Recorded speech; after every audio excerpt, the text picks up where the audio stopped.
Il est 20h sur notre chaîne Focus TV et si vous entendez ma voix, c'est que votre histoire vient de basculer du côté du bon goût, mesdames, messieurs.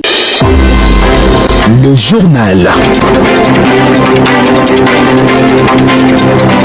Bonsoir et bienvenue à tous dans cette actualité de ce lundi soir. Je suis très heureuse de vous retrouver. Falka Katamba à la présentation, Gaël Mwangala à la mise en onde.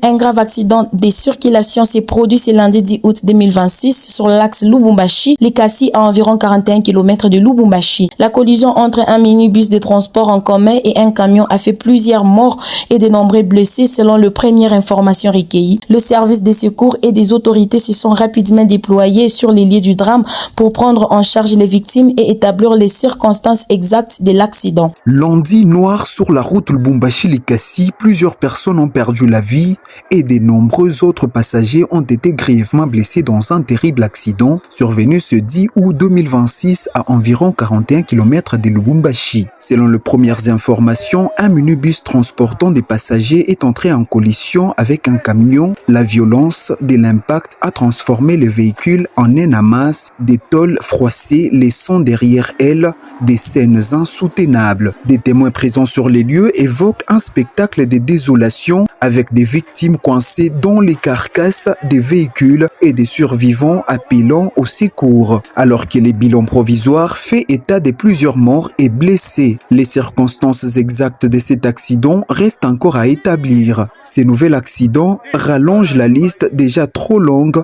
des tragédies enregistrées sur les routes du Haut-Katanga, rappelant l'urgence de renforcer les mesures de sécurité routière afin d'éviter que d'autres familles ne soient endeuillées. La ministre de l'Enseignement supérieur universitaire, de la Recherche scientifique et des innovations a pris des mesures fortes ce 10 août. Fini la prolifération anarchique, les extensions fonctionnant sans agrément officiel sont sommées des fermiers.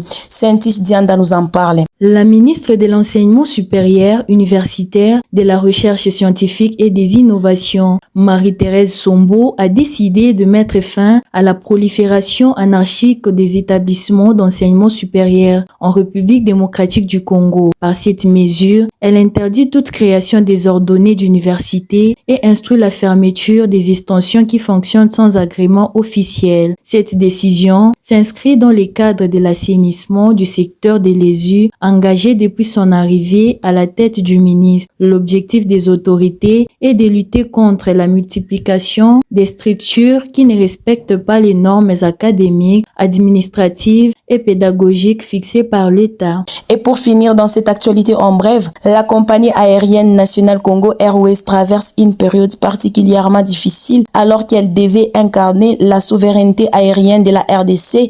Aucun de ces avions n'est actuellement en exploitation. Les appareils de la compagnie sont immobilisés à l'aéroport international de Njili, à Kinshasa, principalement en raison des problèmes de maintenance. Mesdames, Messieurs, c'est la fin de ce journal. Restez branchés à la prochaine information sur notre chaîne Focus TV.